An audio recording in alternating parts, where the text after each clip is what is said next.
दोस्तों नमस्कार। स्वागत है आपका हमारे इस यूट्यूब मंच पर। दोस्तों, मोदी को टीम इंडिया की याद आना ये कुछ अटपटा नहीं लगता। प्रधानमंत्री नरेंद्र मोदी अब तक क्या कहते रहे, सदन के अंदर कहते रहे, एक अकेला सब पर भारी। एक अकेला सब पर भारी, ये संसद के अंदर, राज्यसभा के अंदर प्रधानमंत्री नरेंद्र मोदी के शब्द है। और उनकी पार्टी के नेताओं के मुखार बिंद से निकले शब्दों पर गौर करें तो कांग्रेस मुक्त भारत, विपक्ष मुक्त भारत, यहां तक कि उनकी पार्टी के राष्ट्रीय अध्यक्ष जेपी नड्डा भी विपक्ष मुक्त भारत कहने की हद तक चले गए थे।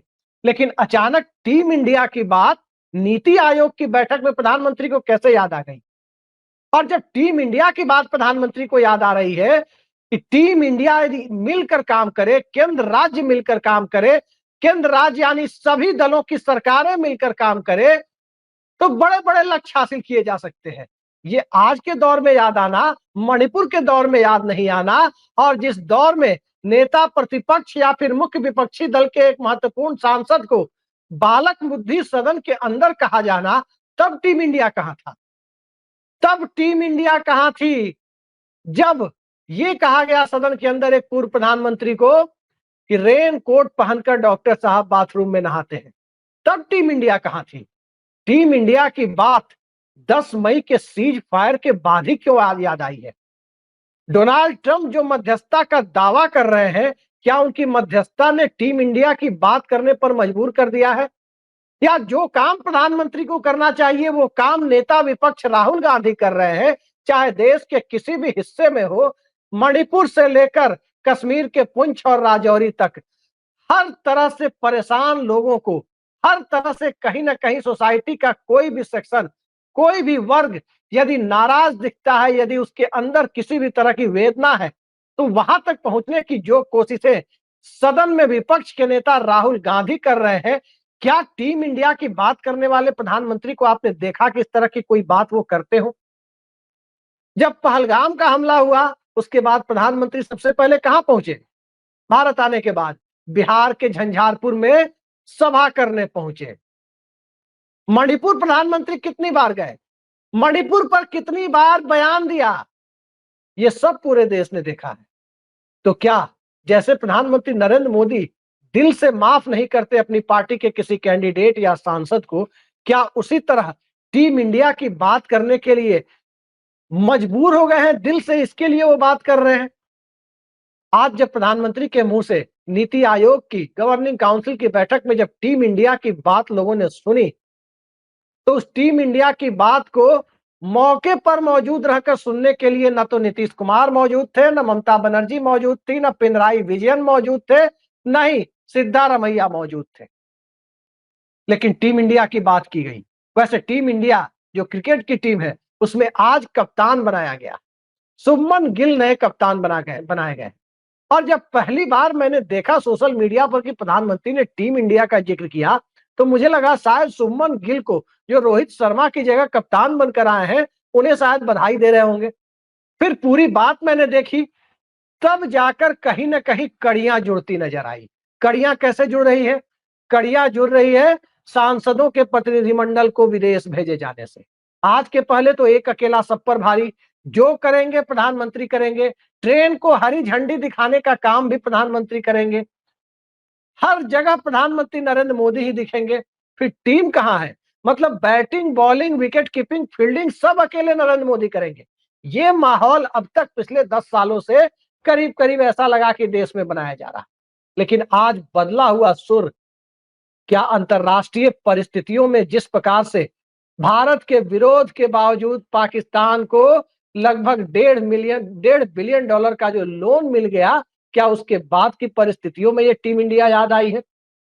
टीम इंडिया का मतलब वो होता है जो नरसिम्हा राव ने किया था। अटल बिहारी वाजपेयी जो उस वक्त विपक्ष के नेता थे, भाजपा के सांसद थे, उन्हें विदेश भेजकर किया था। जेनेवा में भारत का प्रतिनिधित्व करने वाले दल का नेता बनाकर भेजकर किया था। आज टीम इंडिया कैसी? वही टीम इंडिया कि संजय झा के नेतृत्व में प्रतिनिधिमंडल जाए, जेडीयू के एक सांसद, पहली बार के सांसद, और उसमें पूर्व विदेश मंत्री सलमान खुर्शीद हो। संजय झा की विदेश नीति की समझ कितनी है ये मुझे नहीं मालूम, लेकिन इतना जरूर कह सकते हैं कि संजय झा से ज्यादा विदेश नीति की समझ इस देश में एसएससी की तैयारी करने वाले स्टूडेंट्स को हो सकती है।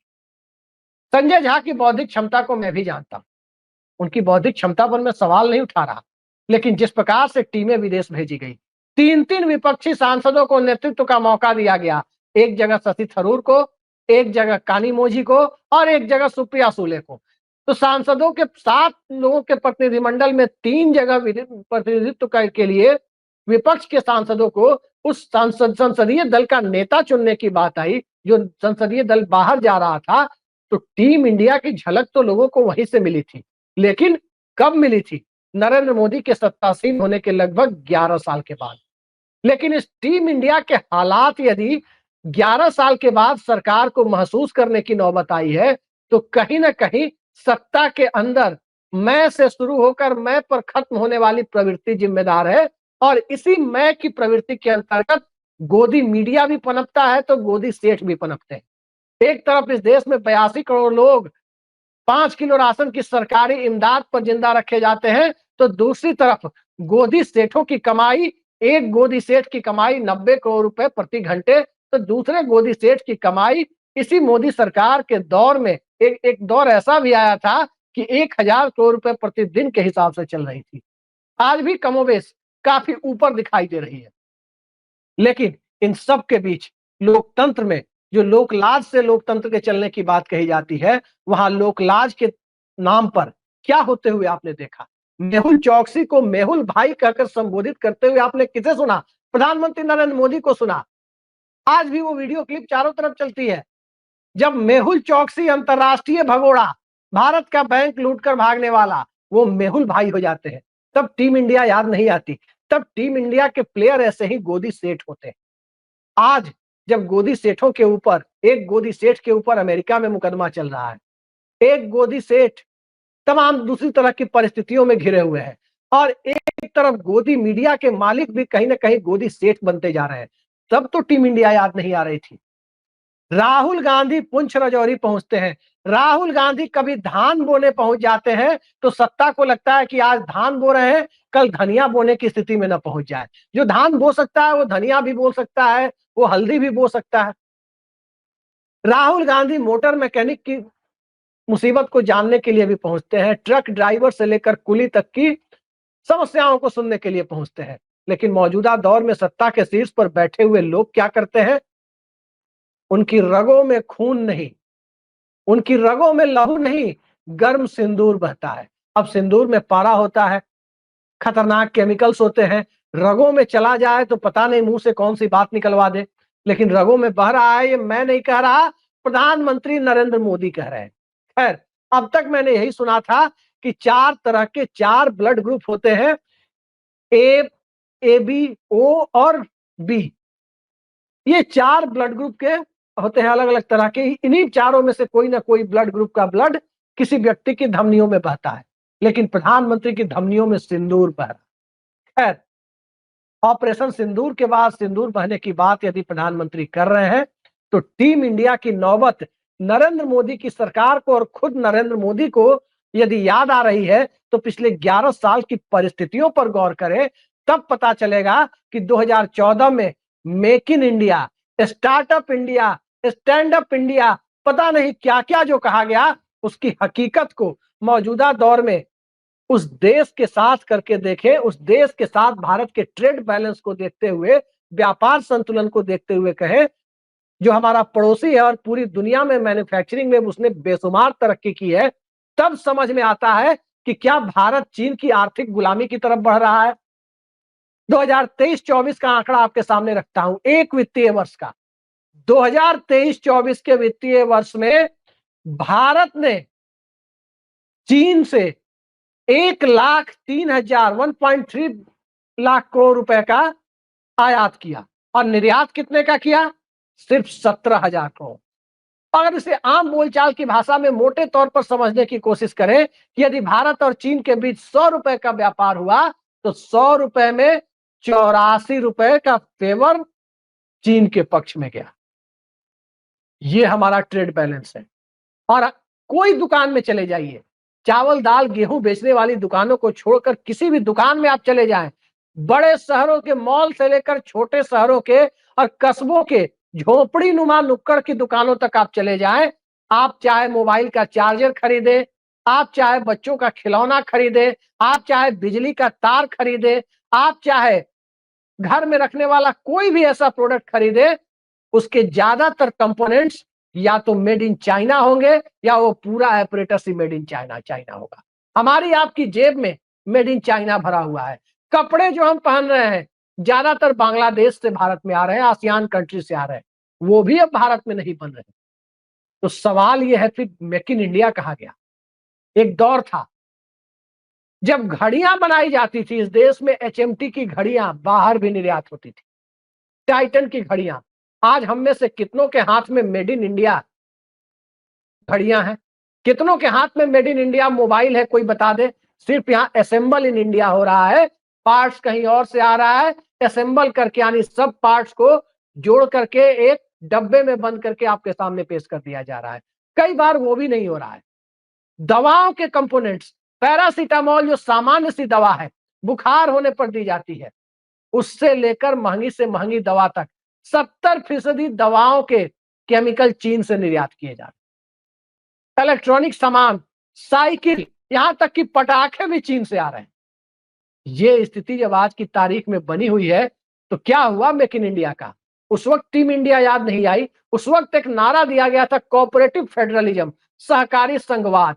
लेकिन सहकारी संघवाद में साथ साथ ईडी आ जाएगी, उसके बाई प्रोडक्ट के तौर पर ईडी को भेज दिया जाएगा। जहां विपक्ष की सरकार हो वहां ईडी भेज दो, वहां के मुख्यमंत्री को या प्रमुख नेता को, विपक्ष के प्रमुख नेता को गिरफ्तार कर जेल भेज दो।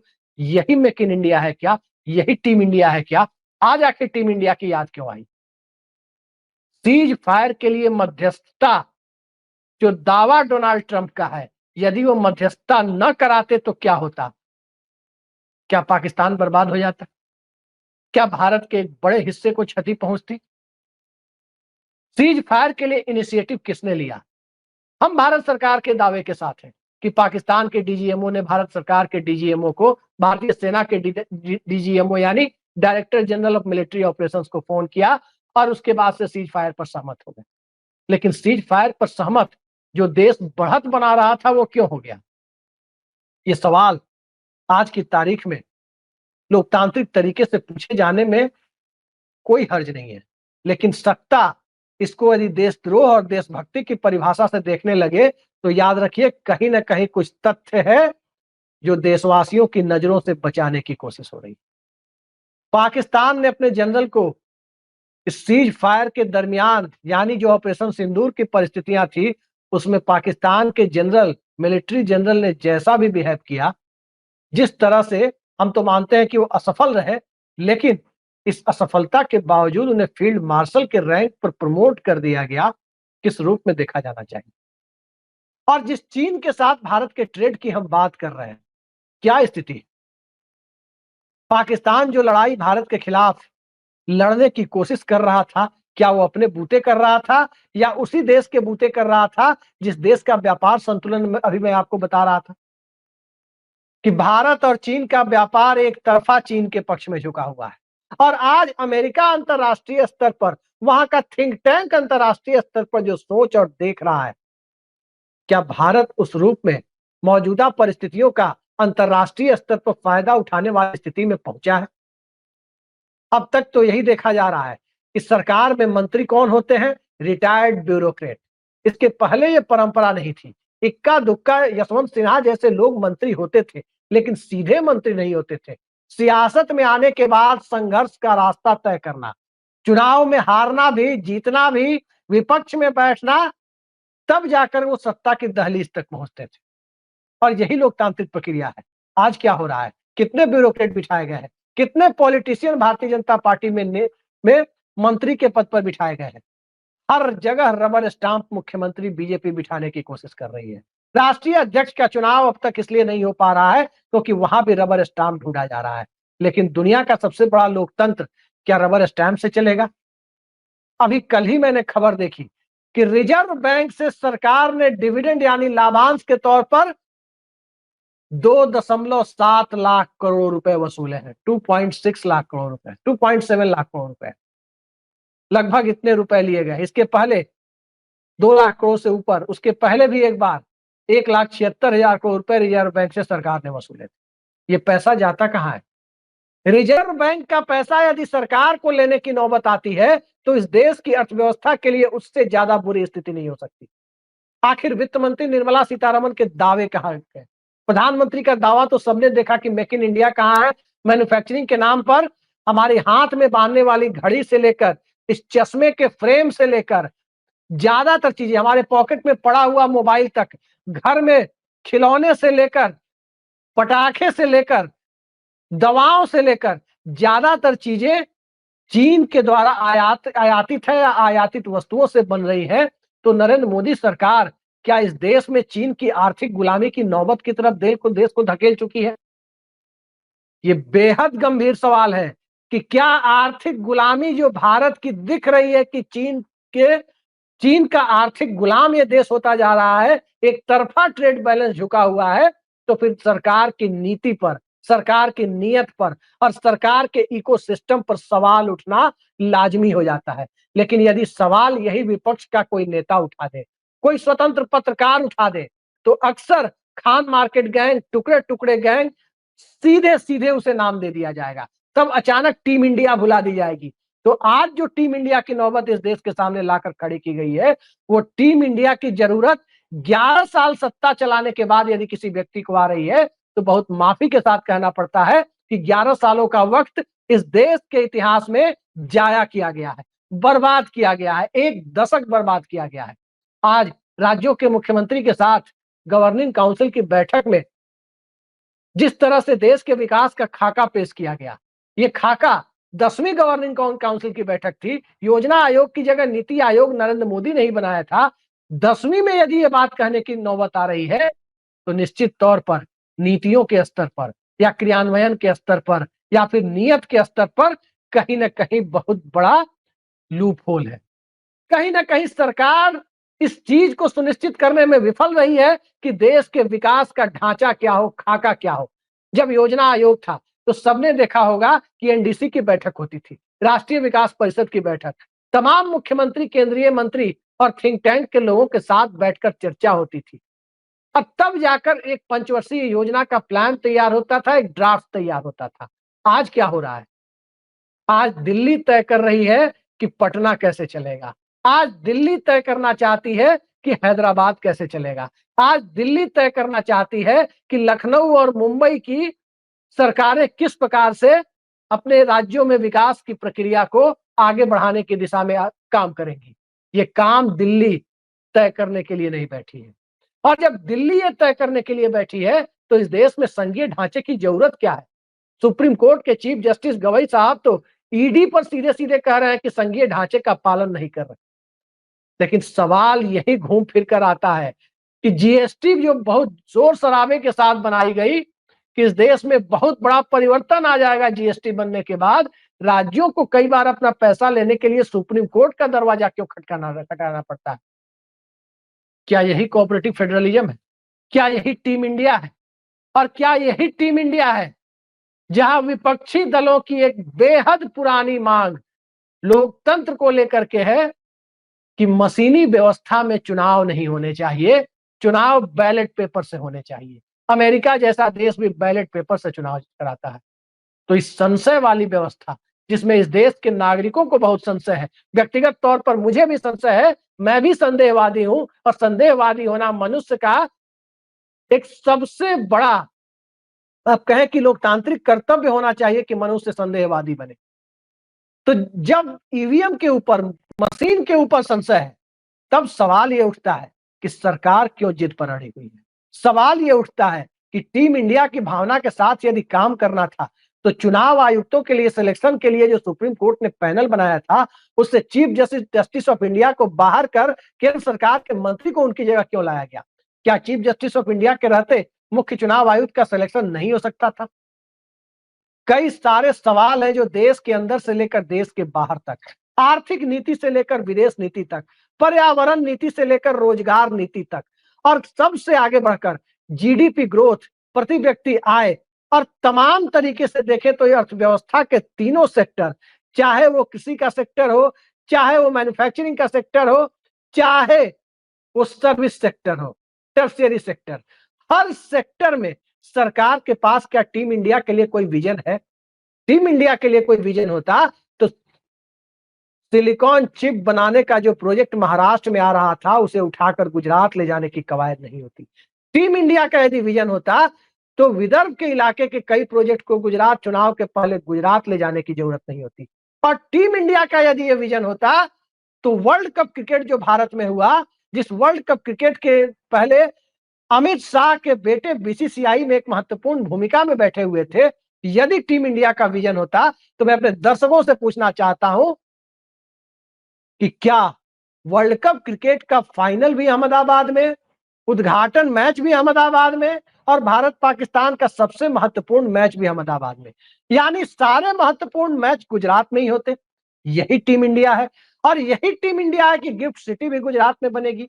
यही टीम इंडिया है कि रेलवे यूनिवर्सिटी भी गुजरात में बनेगी। यही टीम इंडिया है कि बुलेट ट्रेन जो इस देश में सबसे पहले बनेगी वो भी गुजरात में बनेगी। तो ये टीम इंडिया है या टीम इंडिया के नाम पर टीम गुजरात को गुजरात लॉबी प्रमोट कर रही है? ये सवाल सबसे बड़ा है। और गुजरात लॉबी में भी आम गुजरातियों को क्या मिल रहा है?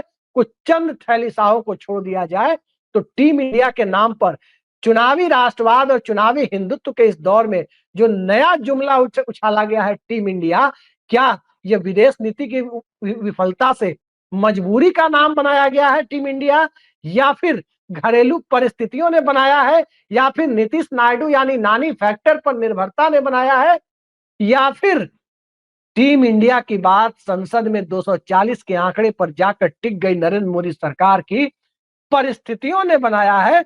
यही आज के दौर में सबसे बड़ा सवाल है कि 11 सालों बाद क्या सरकार को सद्बुद्धि आई है या सद्बुद्धि का भी दिखावा किया जा रहा है?